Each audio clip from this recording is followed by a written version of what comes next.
Assalamualaikum warahmatullahi wabarakatuh. Waalaikumsalam warahmatullahi wabarakatuh. Alhamdulillahirabbil alamin. Puji beserta syukur marilah kita kepanjatkan pada Allah Subhanahu wa taala yang telah memberikan beribu-ribu nikmat. Tidak lupa salawat dan salam tercurah kepada Nabi besar Muhammad sallallahu alaihi wasallam, keluarganya beserta sahabatnya. Semoga kita semua mendapatkan syafaatnya dan mendapat petunjuk hingga hari kiamat nanti. Amin, amin. Warga Kepulauan Seribu, alhamdulillah selamat menjalankan ibadah puasa hari ini dan selamat bergabung bersama podcast Radio Kepulauan Seribu. Dan hari ini, siang ini kami hadir kembali dengan segmen kajian Islam yang akan membawa kita lebih dekat kepada pemahaman yang mendalam tentang agama dan bagaimana kita bisa mewujudkan kehidupan yang penuh dengan kasih sayang, yaitu masyarakat marhamah. Dipandu oleh Hesti Hasan, saya sendiri, dan pastinya sudah hadir bersama Hesti di sini narasumber dari Penyuluh Agama Kantor Kementerian Agama Kabupaten Kepulauan Seribu. Dan pastinya dengan tema merajut ukhuwah mewujudkan masyarakat marhamah yang akan dipandu oleh Ustadz Haji Nurholis MAG yang sudah hadir pada siang hari ini. Selamat siang Ustadz, apa kabar? Waalaikumsalam, waalaikumsalam. Selamat siang. Kabarnya baik, alhamdulillah. Alhamdulillahirabbil alamin. Nah, Pak Ustadz sudah bertugas di penyuluh agama, sebagai penyuluh agama di Kepulauan Seribu ya Ustadz ya? Betul. Sudah berapa lama Ustadz? Kurang lebih 8 bulan. 8 Jadi bulan. dari September. Ya. Nah, lebih jelas lagi kita akan mendengarkan profil singkat dari narasumber kita kali ini kepada Pak Ustadz Nurholis atau lebih akrab disapa Ustadz Nicholas. Masya Allah ya. Tak kenal maka tak sayang, mari kita dengerin profil singkat dari Pak Ustadz kita hari ini. Silakan Ustadz. Terima kasih. Assalamualaikum warahmatullahi wabarakatuh. Nama saya Nurholis, di panggung sering dipanggil ditulis Nicholas. Dulu dari mulai tahun 2018-an ya barangkali kita ikut di panggung sinetron kali ya. Ada beberapa judul di film-film sinetron yang sering di Indosiar. Indosiar terakhir itu ada Panggilan, kemudian Magic 5 gitu ya. Kita aktif. Nah, itu diantaranya aktivitas kita selain daripada sebagai penyuluh. Saya tinggal di Jakarta Timur, kebetulan di Kampung Rambutan. Bertugas sebagai penyuluh sudah puluhan tahun, tapi menjadi P3K dan ditugaskan di Pulau Seribu dari mulai September 2023 ya. Iya, kalau latar belakang kita sebenarnya bukan anak sekolahan, kita anak pesantren tradisional. Tapi di situ sambil sekolah kemudian kita kuliah di UIN dan di PTDI, kemudian di At-Tahiriyah. Dan alhamdulillah sekarang Allah tugaskan mengabdi di Kepulauan Seribu. Saya alhamdulillah bersyukur dan bangga banget bisa bertugas di Pulau Seribu. Iya, dekat ya Pak Ustadz ya, tapi lumayan ya rintangannya melewati lautan. Terasa dekat karena memang kita dengan senang hati gitu ya. ya. Alhamdulillah ya. Iya. Meskipun cuaca yang dilalui tadi memang kurang bersahabat ya Ustadz ya, tapi tidak mengurungkan niat Pak Ustadz untuk datang ke sini ya. Alhamdulillah, insyaallah. Ya. Baik, pendengar Radio Kepulauan Seribu, podcast kajian Islam hari ini, saya mengajak Anda untuk mendengarkan Radio Kepulauan Seribu via streaming. Kita sudah share informasinya di Facebook Radio Kepulauan Seribunya, dan juga linknya nanti bisa didapatkan di sana. Dan share untuk keluarga, teman, sahabat yang insya Allah mendapatkan manfaat dari kajian Islam pada hari ini ya. Baik, langsung saja kita dengarkan bersama kajian Islam dengan tema merajut ukhuwah mewujudkan masyarakat marhamah. Kepada Ustadz Haji Nurholis, kami silakan. Terima kasih Mbak Esti. Assalamualaikum warahmatullahi wabarakatuh. Waalaikumsalam warahmatullahi wabarakatuh. Alhamdulillahil qail, a'udzu billahi minasyaitonir rajim. Innamal mu'minuna ikhwatun fa aslihu baina akhwaikum. Al-ayah. Wa qala rasuluhul karim la yu'minu ahadukum hatta yuhibba li akhihi ma yuhibbu li nafsihi. Asyhadu an la ilaha illallah wahdahu la syarikalah wa asyhadu anna Muhammadan abduhu wa rasuluh. Allahumma salli wa sallim ala sayyidina Muhammadin wa ala alihi wa ashabihi ajma'in. Amma ba'du. Para pendengar radio RKS, Radio Kepulauan Seribu yang berbahagia, terkhusus yang Al-Fakir hormati Kepala Kantor Kemenak Kepulauan Seribu, juga Bupati Kota Administrasi Kepulauan Seribu, dan pejabat-pejabat terkait serta tokoh alim ulama, sepuh bini sepuh, mohon izin ikut siaran di RKS. Ya. Matur suwun, mohon doa dan barokahnya. Bicara tentang ukhuwah, ya, bicara tentang ukhuwah. Langsung saja karena waktunya sedikit, jadi kita muqaddimah dan yang lain sudah pakai bahasa Arab aja gitu ya. Bahasa Arab aja. Ukhuwah. Bismillahirrahmanirrahim. Innamal mu'minuna ikhwatun. Sesungguhnya orang yang beriman, orang-orang yang beriman itu bersaudara. Fa aslihu baina akhwaikum, maka perbaikilah, jadikan islah, akurkanlah kalau dalam bahasa yang lebih akrab di masyarakat barangkali, dua saudara kalian yang sedang tidak baik-baik saja, kira-kira begitu. Ini potongan ayat. Kemudian dalam hadis Rasulullah SAW, la yu'minu ahadukum, hadis ini sahih riwayat Bukhari. La yu'minu ahadukum, tidak dikatakan sempurna iman di antara kalian, hatta yuhibba, hatta ayyuhibba, sehingga salah satu di antara kalian bisa mencintai li akhihi, kepada saudaranya, ma yuhibbu li nafsih, persis seperti mencintai dirinya sendiri. Ini dalil naklinya hadis, dalil Al-Quran dan hadisnya. Bicara tentang ukhuwah, ketika kita bicara ukhuwah secara individu, maka tadi tidak dikatakan orang yang beriman secara sempurna kalau kita tidak bisa mencintai saudara sendiri sebagaimana mencintai dirinya sendiri. Ini bicara individu dengan individu yang lain. Nanti kemudian kita bicara dalam lingkup sosial. Kalau di lingkungan Nahdlatul Ulama ada konsep ukhuwah yang terkenal dengan trilogi ukhuwah. Ada ukhuwah Islamiyah, ada ukhuwah watoniyah, ada ukhuwah basyariyah. Ukhuwah Islamiyah adalah persaudaraan sesama kita sebagai orang Islam. Kemudian ada ukhuwah watoniyah, ukhuwah persaudaraan sesama kita sebagai anak bangsa. Kemudian ada ukhuwah basyariyah, yaitu persaudaraan sebagai sesama umat manusia. Nah, terkait dengan masalah ukhuwah ini ada 4 asas, ya, asasnya ukhuwah. Yang pertama ta'aruf.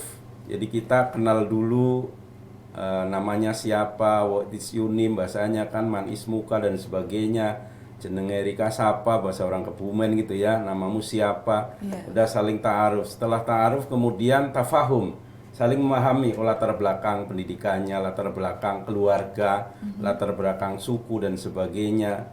Setelah itu ta'awun, maka setelah ta'aruf kemudian tafahum, saling memahami, kemudian ada saling tolong menolong, ada ta'awun, ada perlu bantuan ditolong. Nah, kemudian yang terakhir adalah namanya takaful. Takaful itu ada jaminan, artinya ketika dua saudara atau satu komunitas sudah sampai tingkatan takaful, berarti ada jaminan kenyamanan dia hidup di tengah masyarakat di mana dia tinggal, ada jaminan dia selamat, ada jaminan-jaminan dalam kehidupannya supaya tetap merasa nyaman dan damai. Itu singkatnya ketika bicara ukhuwah. Nah, prosesnya adalah dimulai dari bagaimana menjalin ukhuwah antar individu satu dengan yang lain. Kan kita di lingkungan itu ada tetangga. Orang itu akan menjadi baik di mata Allah dan di mata masyarakat, di mata manusia. Yang pertama dilihat adalah bagaimana dengan tetangganya. Kalau memang dengan tetangganya dia bisa baik, dia bisa berhubungan silaturahmi dengan intens, dia bisa hidup satu sama lain saling membantu, saling menghormati, saling menghargai. Nah, kalau sudah seperti itu, insya Allah itu merupakan satu indikasi dan merupakan satu miniatur kehidupan ukhuwah persaudaraan dia di lingkup yang lebih besar lagi. Makanya tadi al-muslimu akhul muslim dalam bahasa hadisnya kan, seorang Islam adalah saudara muslim yang lain. Maka antara sesama Islam itu harus saling menghargai. Nah, ketika bicara dalam Islam, Al-Quran mengajarkan walana a'maluna walakum a'malukum. Mohon maaf kan kita sering berbeda tafsir, berbeda madhab. Maka itu dalilnya. Amalan yang saya kerjakan dengan keyakinan referensi Al-Quran hadis yang saya pelajari dan saya yakini, a'maluna walana, ya itu untuk saya, resikonya, pahala dan sebagainya untuk saya.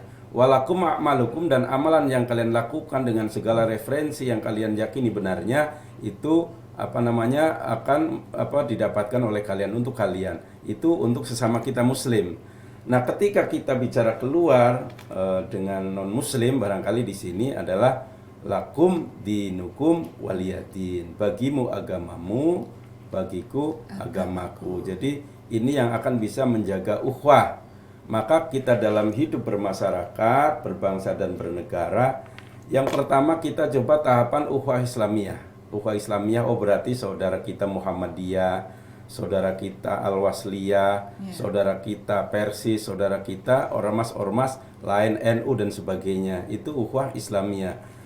Tidak ketemu di ukhuwah Islamiyah, barangkali untuk supaya kita tetap bisa menjalin persaudaraan, mungkin ketemu di ukhuwah Watoniyah. Dia memang bukan daripada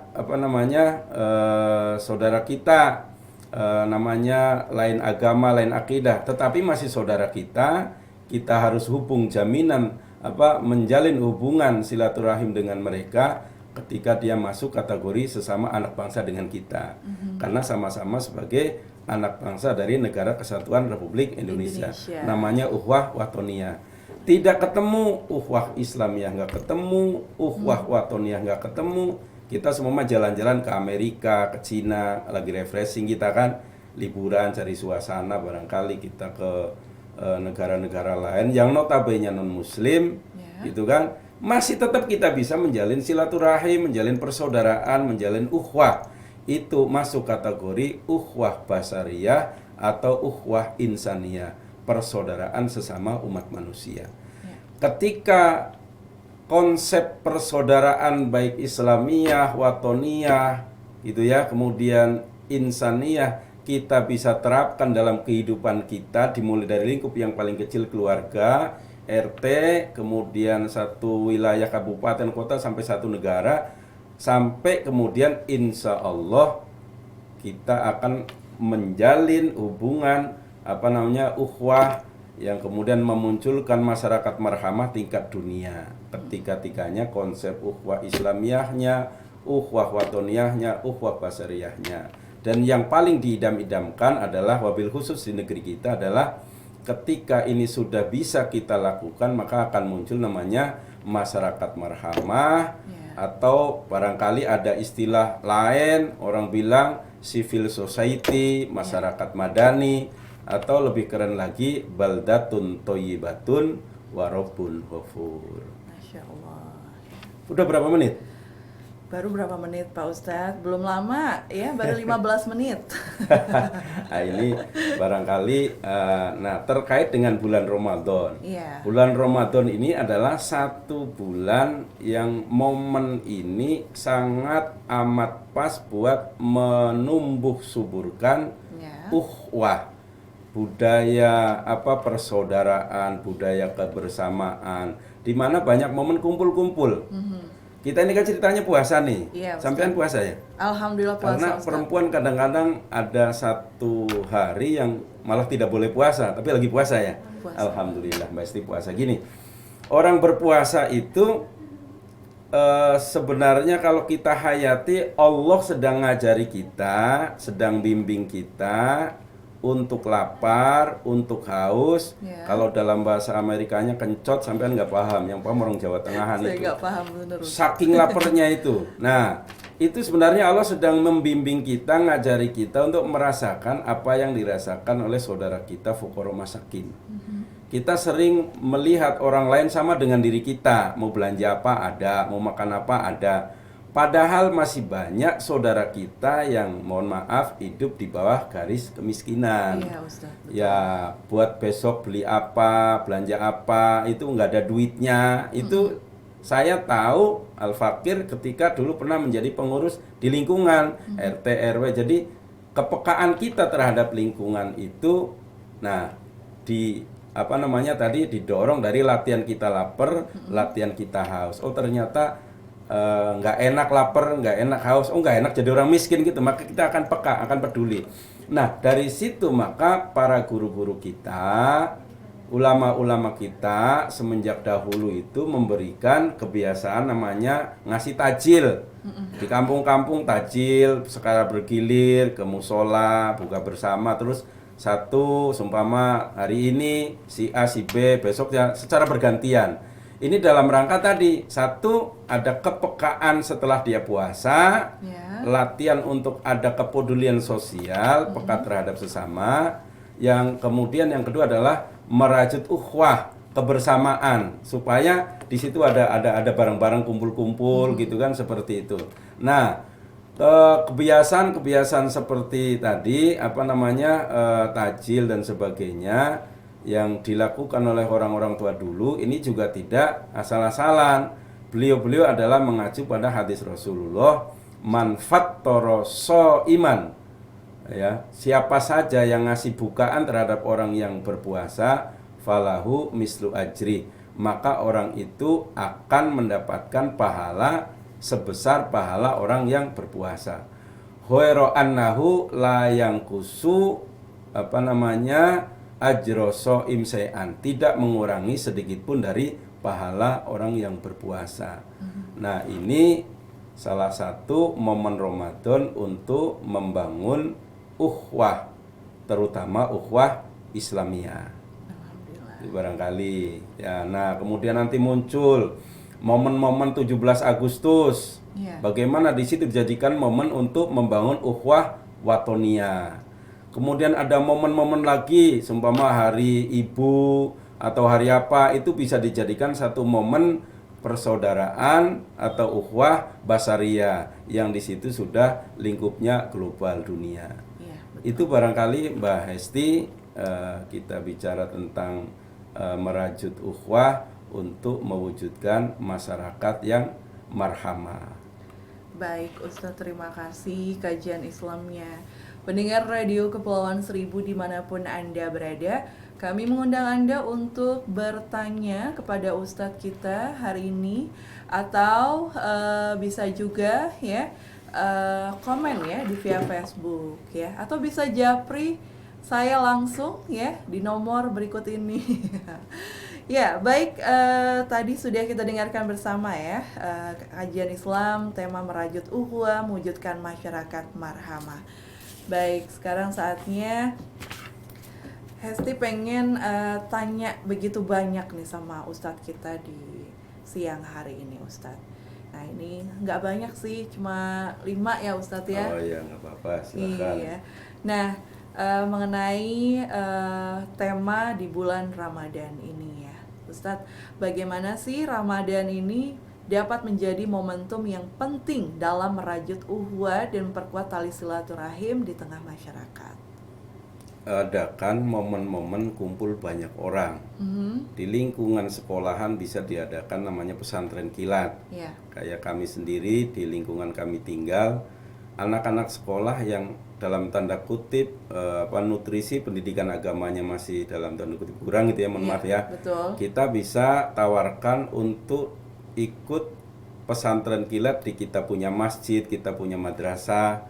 Dari situ kan akan menjadi si A si B yang tadinya nggak kenal sekolah A dengan sekolah B tadinya nggak saling kenal menjadi kenal.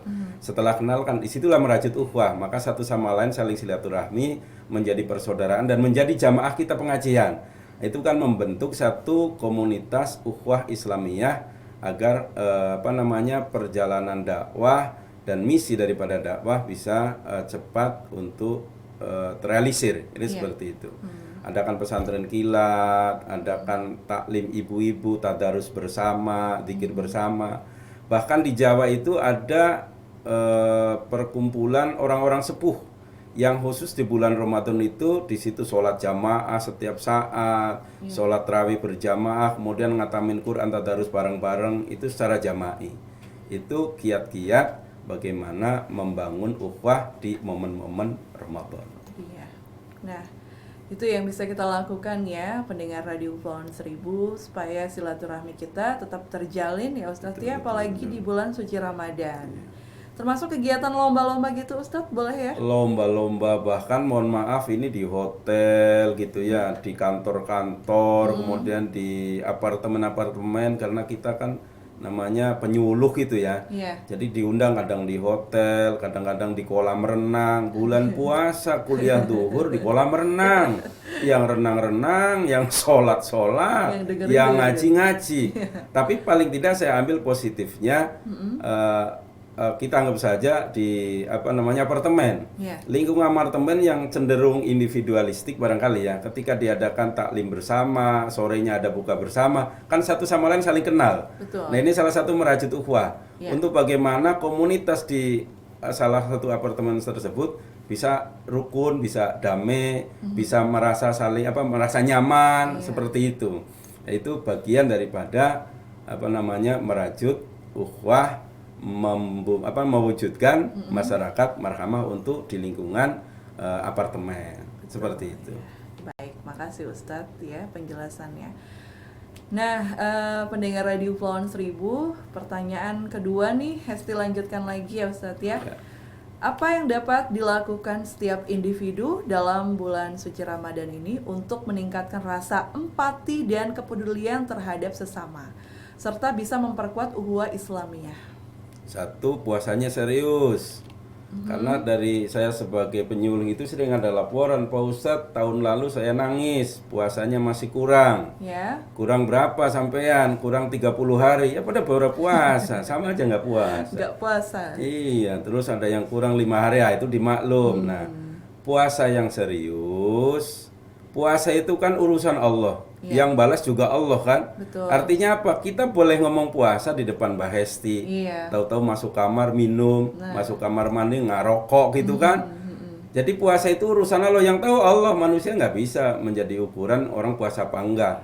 Kadang-kadang bibirnya walaupun habis minum dilap-lap, kering-keringin, jalannya agak sempoyongan dikit-dikit. Ya begitulah. Sambil kriap-kriap gitu, wah ini orang puasa. Enggak juga itu. Artinya puasa yang serius, benar-benar sesuai syariat, sesuai petunjuk yang ditunjukkan oleh Rasulullah. Di situ ada rasa lapar, ada rasa haus.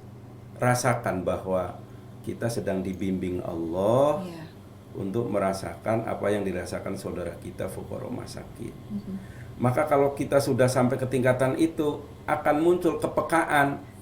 Kepekaan itu bisa kita manifestasikan, seumpama ya ini tahadus binikmah lah, saya habis ceramah di mana, sekian persen saya beli nasi bungkus, sudah sambil lewat sebelum maghrib kan banyak tuh kalau di Jakarta di bawah-bawah jembatan tol, orang-orang sambil bawa pacul dan sebagainya, bisa berbagi. Nah, itu jadi setelah kita latihan lapar, dilatih oleh Allah, muncul kepekaan sosial, mulailah kita berbagi dari yang sekecil mungkin.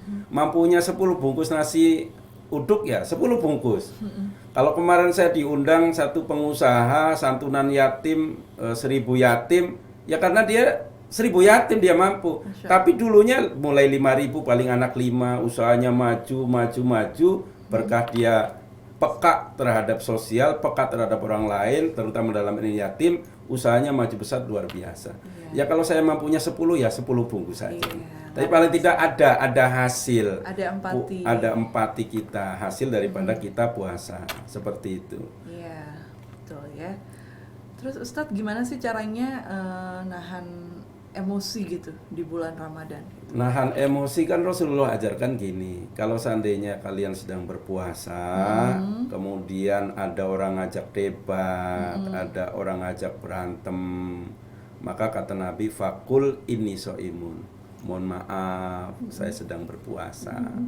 Jalan, kadang-kadang Ustadz itu kan ngejar waktu.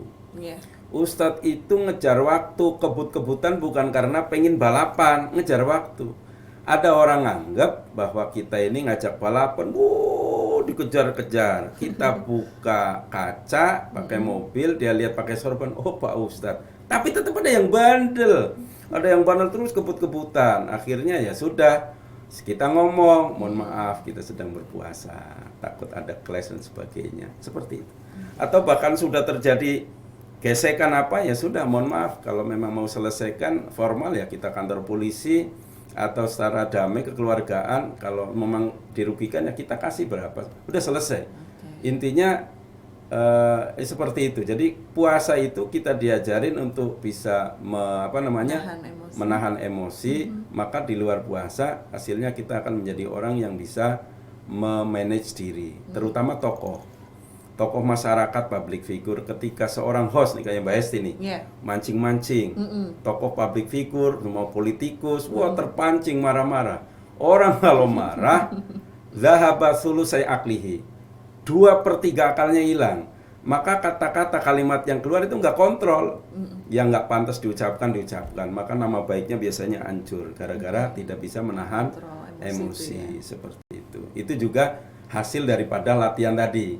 Kan di surat Al-Imran 134 kan, orang yang lulus puasa itu orang yang bertakwa, diindikasikan yunfiku nafisara wadoro tadi, peka, empati, pekan sosial. Yang kedua kadhimin al-ghaidho, bisa menahan emosi. Tanya lagi yang ketiga kali. Baik Ustadz ya. Tapi kita nggak sedang dikejar-kejar ya deh Ustadz, jadi santai saja. Santai. Nggak ada debt collector. Nggak ada di belakang, nggak ada siapa-siapa, aman Ustadz aman. Ya. Nah, makasih untuk jawaban yang kedua tadi Ustadz ya. Di poin ketiga di sini, bagaimana sih pelaksanaan berbagai kegiatan sosial dan amal di bulan Ramadan agar dapat membantu membangun masyarakat yang lebih inklusif dan berdaya? Mungkin kita ulang lagi kali ya. Jadi kita di masyarakat itu kayak kita di Jakarta gitu ya. Di bulan Ramadan, momen Ramadan itu dijadikan biasanya tadi tadarus bersama, buka bersama. Ini buka bersama ya. Buka bersama itu mohon maaf. Walaupun yang buka itu kan yang puasa. Yang nggak puasa ya nggak buka. Kalau seumpama nggak puasa buka berarti ya bohong itu. Tetapi demi merajut ukhuwah, menjaga kebersamaan di lingkungan komunitas masyarakat kita tinggal, saat momen buka bersama semuanya kita libatkan. Mohon maaf ya, yang Hindu kebetulan tinggal di lingkungan situ terlibat, yang Kristen terlibat, karena kita RT ngadain atau RW ngadain, semuanya terlibat. Boleh ikut. Bahkan mereka tidak cuma ikut makan, ikut minum, ikut bawa makanan tentu yang bisa dimakan bersama, Muslim bisa makan. Itu kan dalam rangka tadi, di samping ukhuwah Islamiyah, ukhuwah basariyah dan watoniyahnya juga terjaga, sehingga masyarakat marhamah bisa insya Allah terwujud seperti itu. Masya Allah. Jadi silaturahmi antar masyarakat, terjamin ya itu bisa menciptakan masyarakat yang aman jadi dan cair, damai. jadi cair. Ah jadi iya cair, benar. Jadi jangan sampai gara-gara jangan sampai beku. Iya benar. Harus cair, ya. harus cair. Harus cair. Nggak boleh tuh ya. Iya. Malah kita singgung-singgungan. Betul. Ustaz, ya. Baik, di poin keempat nih, Hesti lanjut. Ustadz, saya mau tanya, boleh nggak? Ada Boleh. yang bertanya Ustadz dari Boleh. apa ini, tetangga sebelah kayaknya. Boleh. Iya. Misalnya kita punya saudara nih Pak Ustadz. Iya. Saudara ini kan sedarah ya. Nah, kita menjaga ukhuwah. Tapi kita selama ini sering bertengkar gitu. Nah, bagaimana nih supaya ukhuwahnya itu tetap berjalan tanpa ada musuhan gitu? Itu bagaimana Ustadz? Bisa baikan gitu. Oke. Ya. Ini pertanyaan Mbak Esti dulu apa tetangga Ditunda sebelah dulu? Tetangga sebelah dulu kayaknya. Ini adalah kasus sosial yang di setiap tempat ada. Iya. Kadang-kadang akrab dengan orang lain nan jauh di sana, tetapi dengan saudara sendiri dalam hal ini kurang akrab kan seperti itu. Wajar Ustadz ya. Mungkin karena masalah warisan, mungkin Betul. karena kasih sayang orang tua yang kurang merata. Iya. Satu perguruan tinggi dia sekolah sampai selesai, yang satu SMA harus sudah putus di situ dan sebagainya lah, banyak faktor. Ya. Nah, untuk bagaimana kadang-kadang yang paling susah itu yang sudah menaun. Ada orang satu rumahnya dempetan, masih kakak adik, bertahun-tahun nggak ketemu dan nggak tegur sapa. Iya. Nah ini barangkali ini masalah begini. Ada. Memberikan solusi untuk hal-hal yang sangat amat ekstrim menurut saya seperti itu. Yang pertama dilakukan adalah harus melakukan pendekatan persuasif. Ada tokoh yang disegani oleh kedua belah pihak, ada tokoh yang dicintai, disukai, disenangi oleh kedua belah pihak yang harus hadir di sana. Curhat dari hati ke hati, pendekatan persuasif, maunya ini apa, nanti ada titik temu. Tapi kalau seandainya saya bagian daripada di antara dua ini, berarti kita orang yang pertama. Sesama muslim itu kan yang paling utama, yang pertama kalau bicara salam berarti yang pertama menyampaikan salam, muluk salam. Nah kalau bicara masalah salah-salah, yang pertama minta maaf. Kalau mau eyel-eyelan yang bener siapa, yang salah siapa, kagak ada kelarnya. Iya, betul. Sudah di situ legowo, Iya. minta maaf, walaupun sebenarnya dongkolnya luar biasa, tapi ini latihan. Walaupun dalam hati dongkol, kalau fisik kita memberikan satu ekspresi yang seneng, ekspresi yang ikhlas, dengan kata-kata yang teratur, kata-kata yang santun, insya Allah dia akan ikut pula lembut. Walaupun hati masih dongkol. Yeah. Dimulai dari fisik, kemudian pakai bahasa verbal, Yeah. nah kemudian hati kita juga nanti akan ikut menjadi ikhlas. Jadi kita mulai dulu. Nggak usah gengsi. Orang kita hidup nanti mati nggak ditanya gitu-gitu kok. Nanti Iya. mati yang ditanya adalah amalan kita, dosa-dosa kita dan sebagainya. Makanya dalam hal ini nggak usah gengsi, minta maaf dulu. Mohon maaf, saya banyak salah dan sebagainya. Insya Allah. Tapi dimulai dari tadi, setelah ada tokoh yang disukai oleh kedua belah pihak, yang disenangi oleh kedua belah pihak, hadir di situ, ada curhat di situ sehingga ada titik temu. Ini maunya apa. Nah setelah itu, kalau seandainya pun kita menjadi bagian daripada kedua belah pihak, mohon maaf dulu. Dan itu yang paling dicintai sama Allah dan yang paling lebih awal masuk surga daripada dia yang dimintain maaf. Seperti itu. Ya, jadi Ustadz ada seorang penengah ya. Apakah ini penengahnya itu dari keluarga sendiri saja atau dari boleh orang lain? Lebih baiknya itu orang lain. Orang lain yang di situ bisa diambil dari tokoh agama, bisa dari tokoh masyarakat dalam ini RT, RW. Saya kebetulan di tengah masyarakat sering dapat curhatan itu dan ini bukan sombong, bukan pamer, tahadus binikmah gitu ya. Jadi dengan trik-trik model metode seperti itu beberapa kasus berhasil. Ternyata orang itu karena egonya itu setelah itunya. Tadi setelah ada curhat, ada orang yang hadir di situ, kemudian mencari titik temu dengan proses yang begitu panjang. Alhamdulillah selesai. Ego itu sebenarnya ego. Karena kurang silaturahmi, karena kurang komunikasi. Iya. Biasanya kalau orang kurang komunikasi ya timbul begitu, tapi kalau sering komunikasi, saling sapa, insya Allah hal-hal yang beku menjadi cair lah, kira-kira begitu. Amin ya. Iya, jadi Ustadz udah berhasil menanggulangi berapa kasus? Nah, itu karena kita kan di masyarakat juga satu sama yang sharing gitu ya. Iya. Sharing. Kadang-kadang kita butuh orang lain kan begitu Iya, kan. betul. Nah, kadang-kadang kita diperlukan oleh orang lain itu. Betul, Biasa Masya begitu. Allah ya.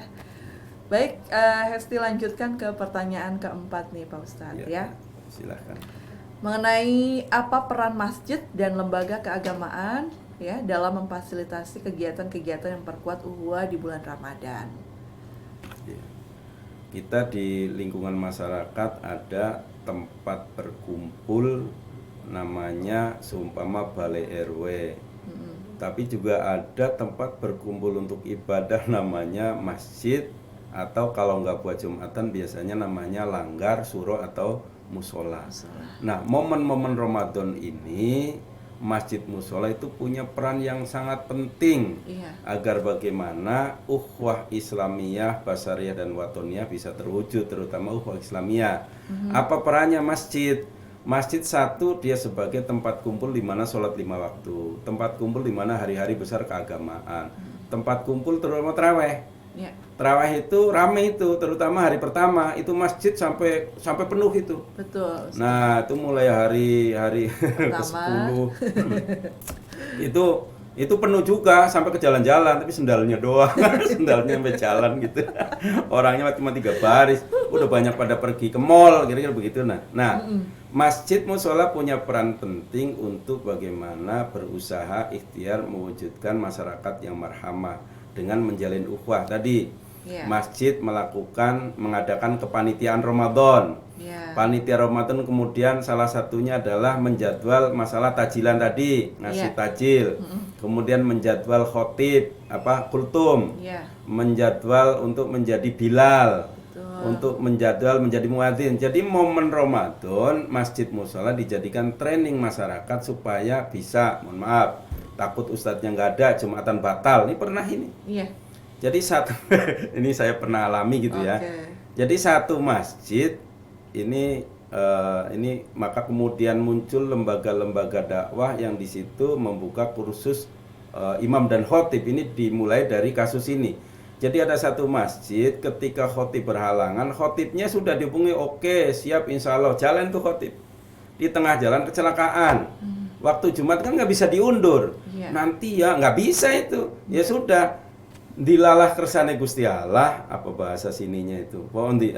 Kebetulan itu di antara jamaah itu tidak ada yang bisa menjadi khotib. Makanya kemudian kata orang yang disebutkan di situ, mohon maaf karena khotib tidak datang maka Jumat diliburkan. Nah, itu kan naif sekali. Makanya momen Ramadan masjid terutama dijadikan sebagai momen untuk latihan. Makanya tadi latihan imam, masyarakat biasa yang bacanya bagus dilatih imam. Khawatir nanti masjid imamnya nggak ada, dia bisa menjadi imam.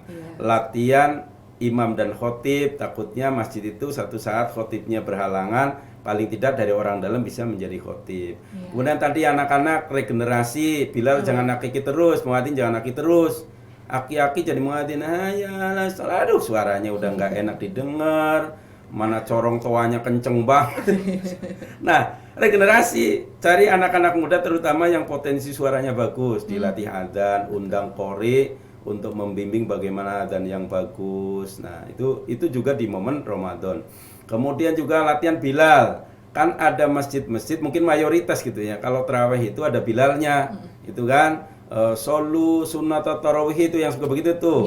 Al khalifatul ula, al khalifatul tsani. Nah, itu dilatih seperti itu. Jadi masjid musola di bulan Ramadan jadikan momen untuk masyarakat melakukan proses-proses latihan sebagai apa yang dibutuhkan di masyarakat, baik muazin, imam atau khotib, mungkin juga hal lain.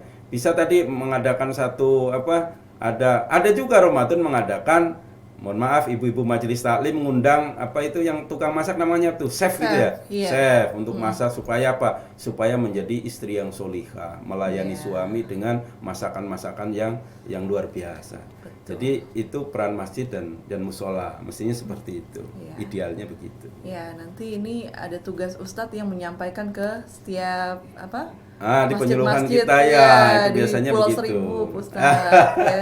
Insya Untung Allah, insya Jawa, Allah. Tidung, Insya Allah, Payung, iya. Keliling Pari, kita ya. keliling Iya. Ustadz. Kayaknya ya. udah itu, cuma belum semuanya.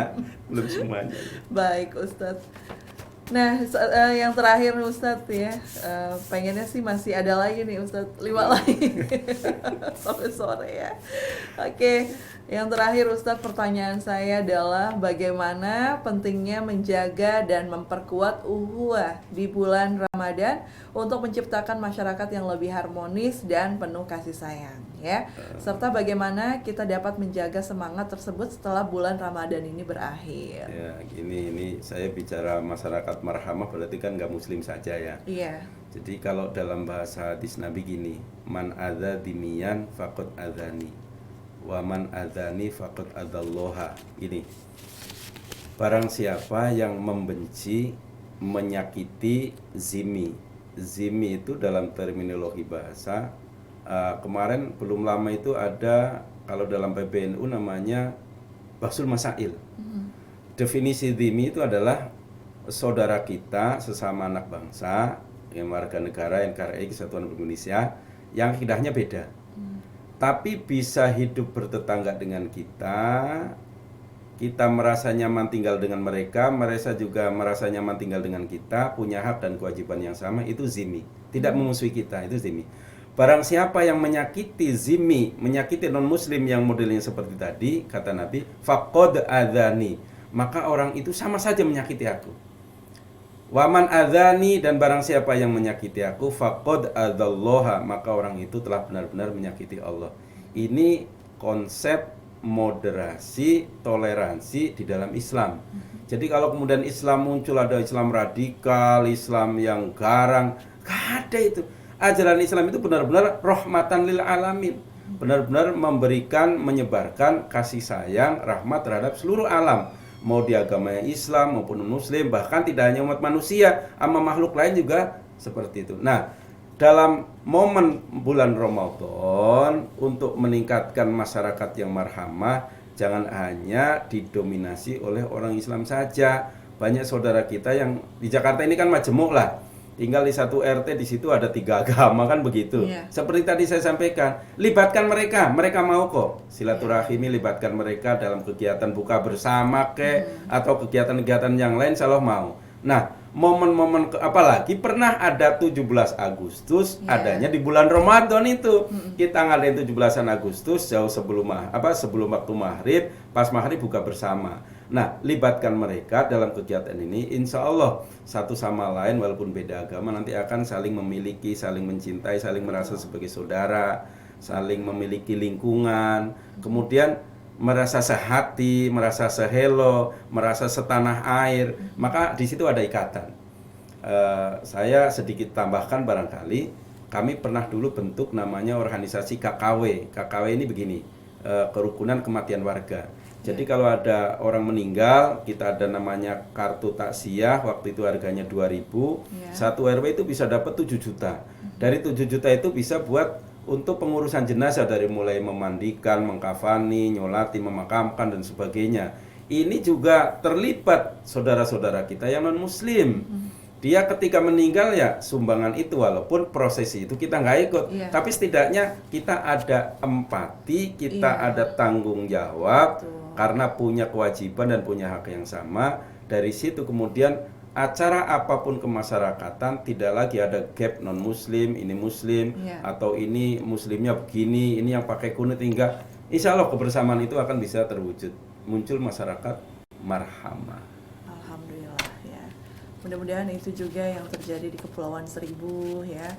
Nah, apalagi meskipun ya ada non muslim bareng 1-2 gitu, nggak banyak Ustadz, di sini ya tidak terlalu kayak di darat jangan sampai semua mayoritas muslim tapi malah marah-marahan ya Ustadz ya. Karena tadi itu ya Ustadz ya, egoistisnya masih tinggi. Egois itu buanglah jauh-jauh. Karena jauh-jauh. kalau ingat mati insya Allah lah. Kan apa namanya, kafa bil mauti wa'idhon. Sangat amat cukup kematian itu menjadi nasihat. Makanya gini, kalau kira-kira ego kita muncul, ingat mati, itu aja. Atau kalau ada ambulan lewat, jangan kita kemudian siapkan, setiap ada ambulan lewat kan kita mesti menghormati itu, mesti minggir. Nggak ada yang berani ngalang-ngalangin, nggak berani, karena kita mau mati gitu kan. Nah di situ sebagai indikasi bahwa kita juga satu saat nanti akan mati gitu. Betul. Nah ketika ada ambulan lewat dalam hati kita, kapan ya saya ya? Kenapa nggak saya aja? Kenapa dia? Nah, latihan dari begitu-begitu, insya Allah egonya hilang. Atau ada satu training pelatihan, saya tidak tunjukkan karena saya lupa. Ada satu proses pelatihan di masyarakat, mengundang majelis taklim, jamaah masjid, yang di antara latihan itu adalah latihan di kubur. Jadi proses terakhir, finishnya dari latihan itu kita dibawa ke kuburan. Di kuburan masuk ke lubang, dikasih bekal lilin sama tutup di atasnya pakai terpal, kemudian ada garam, ada air minum, terus kasih buku tulisan di situ nulis. Bayangkan ketika kita sedang di liang kubur, adik kita, kakak kita, ibu kita, istri kita, anak kita sudah terpisah kita. Kita nggak bisa apa-apa lagi. Ngapain pakai ego-egoan? Wah, saya pejabat, saya kiai, saya artis, saya terkenal, saya orang kaya. Gak ada gunanya. Kalau sudah masuk di liang lahat, nah itu barangkali ketika mengingat mati, insya Allah ego akan turun begitu. Insya Allah. Ya, semoga kita juga selalu menjadi insan yang selalu ingat mati ya Ustadz ya. Baiklah, sebelum kita akhiri kajian Islam ini Ustadz, kami mempersilakan Ustadz untuk memberikan pesan untuk warga Kepulauan Seribu, khususnya pendengar radio Kepulauan Seribu dimanapun berada. Terima kasih. Mari warga Kepulauan Seribu, pendengar radio RKS yang memang dari sisi teritorialnya di sini banyak pulau ya. Pulau Seribu, tapi kalau nggak salah yang dihuni 11 pulau ya. Betul. 11 pulau, jadi sedikit saya tahu. Kalau yang realnya itu ada 100 berapa pulau gitu ya, 100 belasan pulau lah. Nah, 1000 dalam pengertian kan saking banyaknya. Artinya masyarakat yang terpisah-pisah dengan antara pulau satu pulau lain, barangkali bagaimana menjalin ukhuwah, baik ukhuwah Islamiyah, ukhuwah watoniyah, ukhuwah basariyah, sebenarnya itu sudah terjadi, sudah terjalin, sudah terwujud, sudah termanifestasikan hadis-hadis Rasul, ayat-ayat Al-Quran di Pulau Seribu. Karena kan saya udah masuk 8 bulan ya, masyarakatnya yang masih masyarakat sangat gotong royong, masyarakat yang masih menjunjung kearifan lokal, masyarakat yang satu sama lain saling menghargai, menghormati. Tapi paling tidak yang sudah baik mari kita tingkatkan. Tingkatkan kebersamaannya, barangkali ketika ada kematian, kebersamaannya ketika ada pembangunan tempat-tempat umum, barangkali pembangunan rumah sakit, pembangunan balai RW, apalagi masjid, musola.